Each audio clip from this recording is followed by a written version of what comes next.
Alright, so yesterday I showed you guys a gear that I prototyped on a 3D printer in my own software.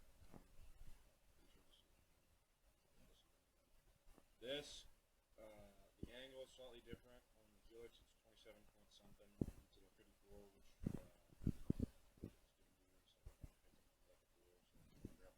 in my pocket. If it was in my pocket, I put it somewhere. Is this the old one? Yes, this is the old one. So there's a very subtle difference. It's a little bit smaller, which is what we wanted. We wanted it to be a little bit smaller. You can see. Put it in the very back, so the back's flush right now. It's a little smaller. The angle is different. This is 34. This is 27 point something. And this should be a much. Yes. So you can see. Hold it up there.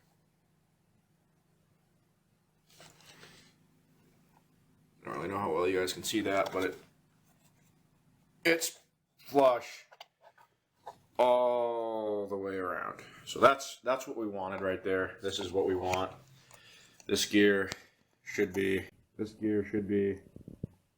exactly what we want. That gear was close to what we wanted. This gear is actually what we want right here. So this is a 32 tooth, 27 point something something degree helix angle. The diameter is something I don't remember. This is just a hollow recreation because I don't have the patience to make it print a solid thing. And I'm getting a new printer that would print this in like 5 minutes straight up. So the one I have right now, it took about an hour and a half to make this. Maybe just an hour. I don't really keep track. So it would take about over an hour. But now I just got to get all the stuff to make this gear a reality. This is a 9 diametral pitch. Yeah. So. That is what it's going to look like. Honestly, could probably make a prototype out of carbon fiber reinforced nylon, and and mount it and see if it spins. I don't know if I will do that, but I might. There's a chance I'll make a straight up plastic gear and test it before making a solid gear, just to make sure it is exactly what I want. But right now the plan, I ordered a stepper motor, a NEMA 23 stepper motor. I'm going to make up an adapter so it mounts to this somehow. I don't know if I'm going to do pulleys or what. At the moment I plan on just doing a forget how you have to engage this.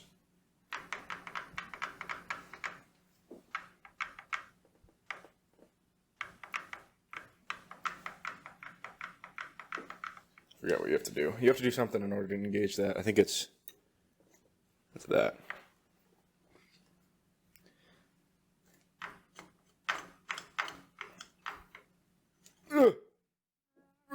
Whatever, yeah. You pop that out. Out of the way or whatever.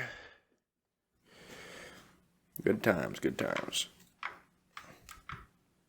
Oh, crap. Whatever. I'll deal with that later. Yeah, so I'm going to put the motor, all that. I got a controller. I'm actually going to be using an electronic lead screw kit for a lathe as my controller for this. So I'm going to put I have the old servo motors off of this because it used to be a CNC machine. It has encoders on the back where I'm going to make an adapter, probably 3D print it, to hook up to the spindle. So it'll keep track. It'll display the RPM. And then I'll set up however many teeth that I want. I'll have to edit the software a little bit so it's more close to what I want. I'll mount all the stuff. I don't know if I'll put it up here. I'll figure out where I want to put all the stuff. But I'm gonna have the hob. You know, tilt the head, tilt this. Boom, helix gear. So this will be on a hub like that. Tilt it up. Well, or tilt it down. Whatever way I end up doing it. Probably have this on this side, have the hob, and just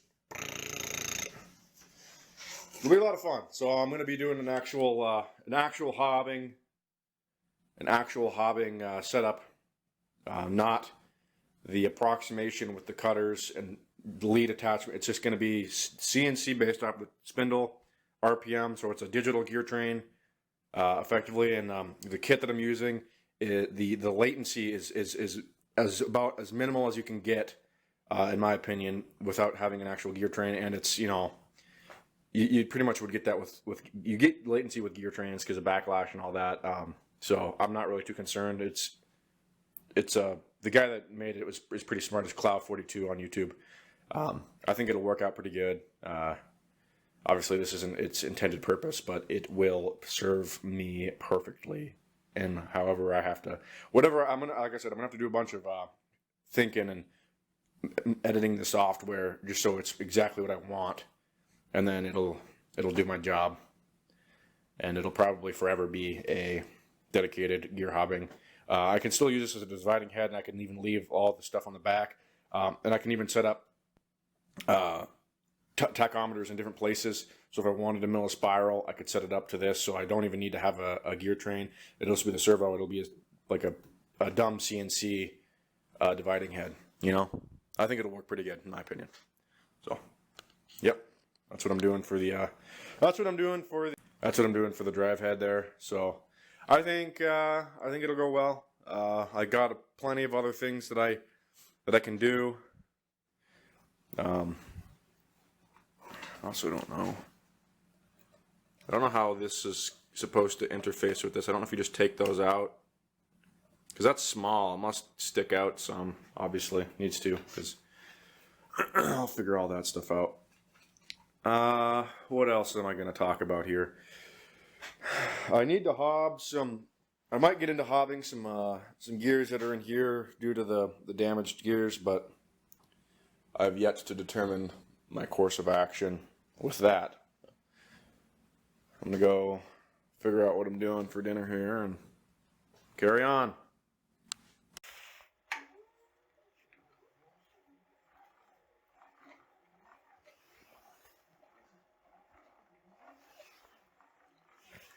All right, let's see how it goes.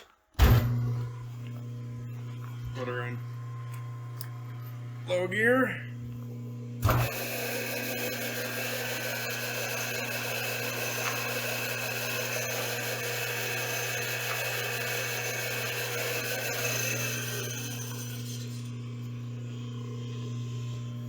Yeah, fur coat. I don't really know what happened there, but